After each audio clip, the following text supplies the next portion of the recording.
Olá meus amigos, olá minhas amigas, sejam muito bem-vindos ao CDF Concurso. Eu sou o Clênio Rodrigues, sou professor aqui no CDF de Legislação Específica e, juntamente com o professor Rodolfo, de Processo Penal. Você que não é inscrito no nosso canal, já se inscreva, já acione o sininho para que você seja notificado sempre que um novo vídeo, uma nova dica for inserido no nosso canal.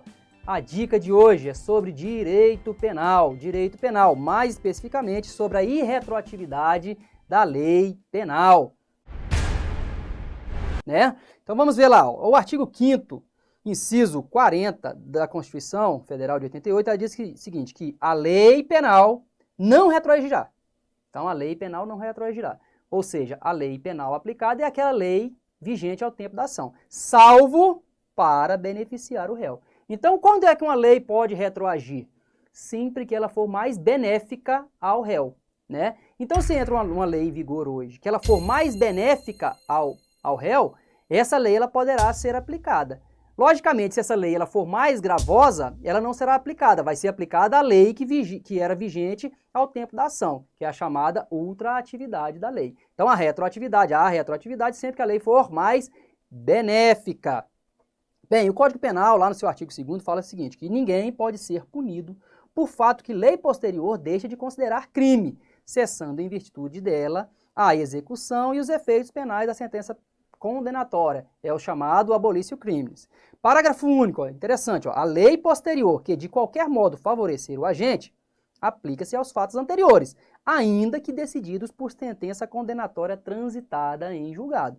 Então, como eu disse, lei posterior que beneficiar o réu, mesmo que ele já tenha sido condenado, já esteja cumprindo a sua pena, ela vai beneficiar. É o caso, por exemplo, de uma lei, suponhamos que o indivíduo cometa um crime em que a pena para aquele crime seja uma pena de 5 a 10 anos de prisão, por exemplo. Posteriormente, entra em vigor uma lei que diz que a pena vai de 2 anos a 5 anos, por exemplo. Então, aquele indivíduo que já estiver condenado por aquele mesmo fato ali, suponhamos, ele vai ser beneficiado por essa nova lei. Não seria justo, por exemplo, que aqueles que cometem o crime sobre a égide daquela nova lei seja apenado de 2, por exemplo, a 5 anos, do que aquele indivíduo que cometeu anteriormente, que foi condenado de 5 a 10 anos. Né? Então, essa lei mais benéfica, ela retroage para beneficiar mesmo o condenado. Né? E retroatividade da jurisprudência. Em relação à jurisprudência, o que é jurisprudência? O que os tribunais vêm entendendo sobre aquele fato, né? Sobre aquela lei, a interpretação dos tribunais, como eles têm sido aplicado àquela lei. Né? A doutrina majoritária diz que a jurisprudência não retroage por não ser lei. Né? Então, o entendimento dos tribunais não pode retroagir. Entretanto, o entendimento jurisprudencial que beneficiar o réu deve ser aplicado ao condenado. Então, fiquem ligados. Aquela jurisprudência que, ou quando houver entendimento, a mudança de entendimento em que beneficie o réu, né, esse novo entendimento pode ser aplicado à pessoa já condenada. Né? Existem... veja bem, a súmula 711 do STF é interessante, que ele fala o seguinte, que a lei penal mais gravosa, vejam bem, ó, isso é muito importante, ó, a lei penal mais gravosa aplica-se ao crime continuado ou permanente, se era a lei vigente quando da cessação da permanência ou continuidade. Ou seja, estando diante de um crime continuado ou de um crime permanente, vai ser aplicada aquela lei mais gravosa, né? Mas o que significa a aplicação dessa lei mais gravosa? Logicamente, vai ser aplicado aquela lei que for... suponhamos que hoje está vigente uma lei cuja pena seja combinada para aquele crime uma pena de 5 a 10 anos de cadeia. E o indivíduo comete um crime permanente, por exemplo, um crime de sequestro. O crime de sequestro é um crime permanente. É aquele crime que se protrai no tempo, que se prolonga no tempo. Então, suponhamos que o indivíduo sequestra uma pessoa hoje, né, sobre a égide de uma lei que prevê uma pena de 5 a 10 anos. Posteriormente, daqui uma semana, por exemplo, entra em vigor uma nova lei, em que essa nova lei prevê a pena para o crime de sequestro de 10 a 20 anos, por exemplo.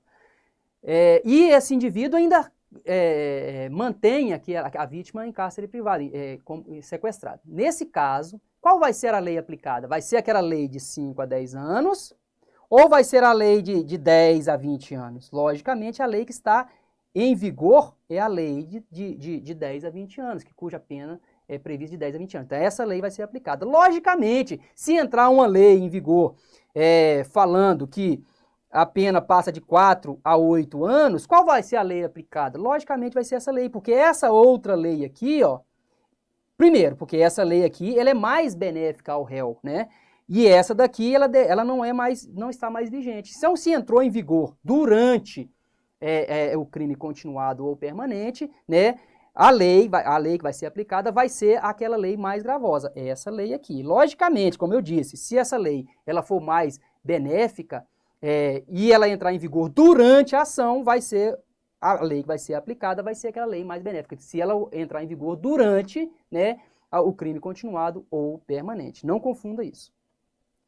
Então, o que é um crime continuado? O artigo 71 do Código Penal fala que quando o agente, mediante mais de uma ação ou omissão, pratica 2 ou mais crimes, ó, mediante mais de uma ação, então mais de uma ação ou omissão, pratica 2 ou mais crimes da mesma espécie, pelas condições de tempo, lugar, maneira de execução e outras semelhantes, devem os subsequentes ser havido como continuação do primeiro. Aplica-se-lhe a pena de um só dos crimes, se idênticas, ou a mais grave, se diversas, aumentando em qualquer caso de 1/6 a 2/3. Então, o que é o crime continuado? É aquele crime em que o indivíduo, suponhamos, ele entra, rouba uma pessoa aqui, vai para outro local, rouba outro cara lá, e assim por diante. Ele comete vários crimes, por exemplo, contra o patrimônio. Veja bem, há mais de uma ação, mais de um crime, pelas condições de tempo, lugar, maneira de execução e outras semelhantes. Então, isso é um crime continuado. O que é um crime permanente? É aquele cuja consumação se protrai, se prolonga no tempo, renovando-se a cada segundo. Exemplo é o crime de sequestro, né? Vamos ver como essa questão ela pode ser cobrada na sua prova. Veja, em 2018, ela foi cobrada o seguinte, ó, a respeito da aplicação da lei penal, julguem os itens a seguir. Situação hipotética, João cometeu crime permanente, ó, veja bem, ó, o crime que ele cometeu é um crime permanente, que teve início em fevereiro de 2011 e fim em dezembro desse mesmo ano. Em novembro de 2011, houve alteração legislativa que agravou a pena do crime por ele cometido.